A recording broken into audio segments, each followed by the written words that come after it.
orang yang sampai 2 dos vaksin, apakah boleh dijangkiti? Tak ada varian ni pun kajian lapangan telah mengatakan boleh dijangkiti. Sebab tu saya tahu, yang mana baru masuk ni saya cerita balik lah. Saya penat saudara tak pergi tengok ni. Herd community, artinya macam mana tuan-tuan? United Kingdom menjadi negara pertama. Singapura adalah negara kedua. Ingat United Kingdom adalah negara pertama dan Singapura adalah negara kedua yang mengumumkan. Apabila sampai masanya, mereka akan gazetkan pandemik ini sebagai flu biasa. Tapi sebelum tu, dia kena buat dulu herd community, iaitu menyuntik sebanyak mungkin rakyatnya. Berarti macam ni Di London, kalaulah 100% penduduk, di UK, kalaulah 100% penduduknya divaksin, akan berlaku jangkitan. Tapi bila berlaku jangkitan, vaksin yang ada dalam tubuh hanya menyebabkan saudara berada pada tahap 2 paling tinggi. Ini kajian lapangan ke atas keberkesanan semua vaksin. Yang saya cerita nanti pula, nanti booster saya cerita kemudian. Okey, saudara dapat 2 vaksin, saudara akan positif. Masalah kita sekarang, walaupun saya dah ambil 2 vaksin, saya masih tak boleh bergerak. Kerana 80% rakyat Malaysia yang lain belum lagi menerima suntikan walaupun dos yang pertama. Di England tu yang saya sebut tadi tu, walaupun suntikan telah pun dos pertama telah mencapai hampir 80%, dos kedua telah melebihi 50%. England masih ada 35,000 kes. Tetapi 35,000 kes yang disahkan di England, kita tak dapat data. Tapi saya yakin 80% datanya adalah mereka yang berada pada tahap 1 dan tahap 2 saja. Iaitu bergejala tetapi tidak sampai kena pneumonia. Berarti vaksin akan menyebabkan saudara kekal positif. Sebab tu walaupun saudara sekarang menerima 2 vaksin, jangan buat pergerakan kerana saudara akan kekal sebagai dijangkiti positif tetapi tidak bergejala. Tetapi kalaulah ibu saudara, anak saudara, keluarga saudara, rakan sekerja saudara masih belum divaksin, dia tak ada ketahanan. Kalau yang dah divaksin 1, okey, mereka boleh mencapai sekurang-kurangnya 50% ketahanan dengan 1 vaksin. Ada vaksin yang dengan 1 suntikan pun dia dah boleh cecah 80%. Suntikan kedua yang akan melengkapkannya menjadi 98%, 96%. Kalau Pfizer ni 1 vaksin pun dah beri jaminan, saudara dapat 80%.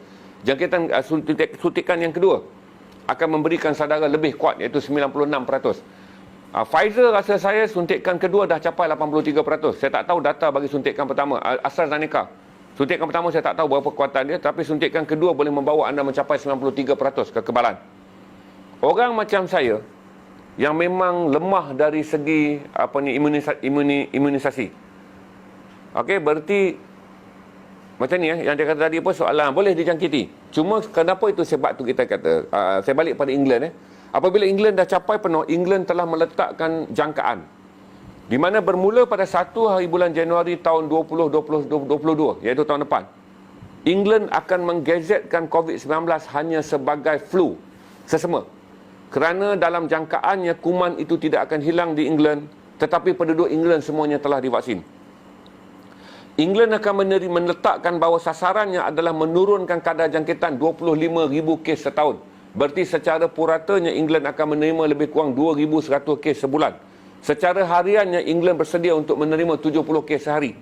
Berarti virus ni tak akan hilang daripada muka bumi. Berarti sekarang, sebab tu saudara tak perlu terkejut apabila orang yang terima 2 suntikan dia positif, tapi dia positif maksimum sampai tahap 2 je. Iaitu 1, kalau dia kena tahap 1, okey, normal. Di mana ada kuman di tubuh tapi kuman tak menjejaskan dia. Kalau dia kena tahap 2, macam saya yakinlah, saya tak akan tahap 1. Kalau saya kena tahap 2. Sebab saya mempunyai gangguan jangkitan paru-paru yang serius. Saya pernah ada rekod mengalami gangguan TB daripada Asia Selatan bila saya balik daripada Mekah. Kalau kena tahap 2 maksimum. Sebab saudara dah ada vaksin dalam badan. Maksimumnya berarti paling teruk pun saudara akan kena hingga hilang dari bau dan hilang dari rasa dan sedikit sakit tekak. Beberapa kajian lapangan mengatakan sukar bagi mereka yang telah divaksin 2 kali sampai ke tahap 3, iaitu jangkitan pneumonia. Berarti kita ambil teori ni, macam mana Singapura juga gazet benda yang sama. Dunia akan bergerak dengan virus ini akan kekal seperti mana sesama. Di mana sesama pertama kali menyerang manusia, dia tak pernah terhapus atas muka bumi. Polio apabila dia menyerang manusia, dia tak pernah terhapus atas muka bumi. Campak apabila dia mula menyerang manusia, dia tak pernah terhapus atas muka bumi. Cuma virus yang ada ini, kerana dia adalah virus baru, dunia tak dapat patternkan lagi langkah-langkah prevention. Yang kita ambil sekarang ni hanyalah langkah pemvaksinan. Para saintis, 6,000 pakar yang berada di dunia yang bekerja sekarang untuk mengatasi benda ni, 6,000 pakar di seluruh dunia ni, sedang menumpukan kepada pemvaksinan terlebih dahulu sebelum makmal dapat menyediakan langkah-langkah yang lain, vitamin, suplemen atau apa saja yang boleh dibuat bagi mengukuhkan sistem tubuh. Tetapi nak mengatakan vaksin ni sifar, tak mungkin. Jadi waktu kita kena sumpuk herd community. Sebab tu saya marah pada artis terkenal yang tak nak suntik tu. Dia tak nak suntik dan dia tak nak suntik mak dia. Tak apa, pasal mak dia kaya, cepat mati dia boleh dapat kata pusaka, dia boleh kaya. Okey? Dia tak nak suntik, tak ada masalah. Tapi jangan halang orang tua lain. Sebab kita sedang nak bentuk herd community. Herd community ni apabila semua divaksin. Prevention yang kita akan buat selepas ni, kalaulah kita dah vaksinkan kanak-kanak 12 tahun dengan mengikut standard yang telah diamalkan di negara maju di seluruh dunia. Bererti angka pemvaksinan di negara kita hanya meninggalkan bayi dan mereka yang berada 12 tahun ke bawah. Sebagian tidak divaksin. Tetapi apabila orang yang mencipta gerakan interaksi sosial yang paling besar telah divaksin, kalau berlaku jangkitan ke atas kita pun, kita boleh mengendalikannya. Selesai saja kita buat herd community semua orang vaksin ni tanpa bergantung pada muka bunga cengkeh ni. Okey? Sekarang ni kata pakai ketum pun boleh. Okey? Kita boleh menumpukan untuk melihat bagaimana pula kalau ada hospital, kalau ada tumpuan perubatan pun selepas herd community dibentuk, di mana 80% rakyat Malaysia yang berusia 18 tahun ke atas, kita berharap kerajaan order lebih banyak vaksin. Untuk membolehkan 12 tahun ke atas juga divaksin. Berarti tumpuan kita adalah penjagaan kesihatan untuk melihat bayi dan juga kanak-kanak di bawah 12 tahun je sebagai bangsa yang terdedah. Dan kita berharap pada waktu itu para saintis antarabangsa telah menemui cara yang selamat untuk membolehkan pemvaksinan di jalan kalau boleh selepas baby lahir. Baby tu umur 3 bulan je kita dah suntik. Sebab ada vaksin-vaksin yang telah diberikan kepada kanak-kanak. Jadi berarti tuan-tuan, kita tak boleh benarkan orang yang dah terima 2 suntikan bergerak sebebas-bebasnya seperti mana di England. England dia buat kerana dia telah mencapai 50% lebih untuk 2 vaksin dan 80% hampir untuk 1 vaksin. Dia boleh bergerak. Eropah boleh membenarkannya. 27 negara Eropah membenarkan rentas negara bagi mereka yang memiliki pasport vaksin, yang dipanggil sebagai vaksin certificate.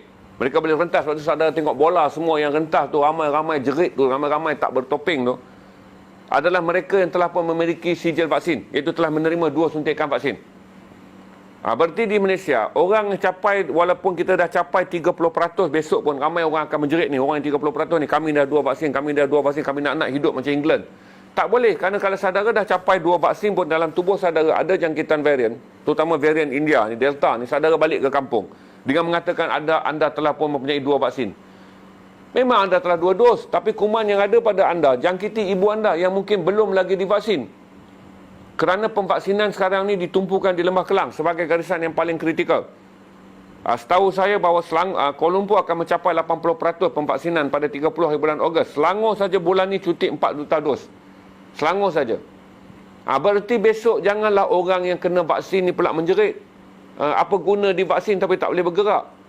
Saudara tidak dibenarkan bergerak untuk tidak membunuh orang lain yang menerima 2 vaksin. Sebab saudara sedang dijangkiti tetapi saudara telah divaksin. Tetapi saudara tak boleh bergerak kerana wabak yang ada pada saudara akan menjangkiti orang yang belum divaksin. Jadi jangan gelojoh. Kepada yang dah suntik 2 vaksin, jangan gelojoh. Kerana anda masih lagi boleh menjadi perumah pada mereka yang tidak divaksin. Okey? Sama saja orang yang ada 2 vaksin boleh menjadi perumah senyap. Sama seperti orang yang tak divaksin tapi dijangkiti dengan tak bergejala. Jadi pada masa ini selagi herd community, iaitu orang negara ini tidak divaksin sepenuhnya, berarti orang yang ada 2 vaksin, standard dia sama saja dengan orang yang dijangkiti tapi bergejala 1. Iaitu tak bergejala, tahap 1. Sama saja, bila kita bergerak, kita boleh mengancam nyawa orang lain. Jadi sabar sekejap yang ada 2 vaksin dan jangan putus asa. Sebab memang hakikatnya mereka yang telah divaksin, akan positif. Tetapi tidak akan mengancam kesihatan saudara hingga ke tahap yang kritikal. Tetapi 2 vaksin, kalau saudara pergi ke tempat orang yang belum divaksin, saudara boleh menjadi pembawa dan menjahanamkan keselamatan kesihatan orang lain. Itu saya jelaskan mengenai divaksin 2 kali akan positif, tetapi tahap ketahanan tubuh tidak akan menjejaskan saudara kepada jangkitan tahap 3, iaitu pneumonia, iaitu jangkitan paru-paru. Paling pun kita kena tahap 1 dan tahap 2 je. Okey?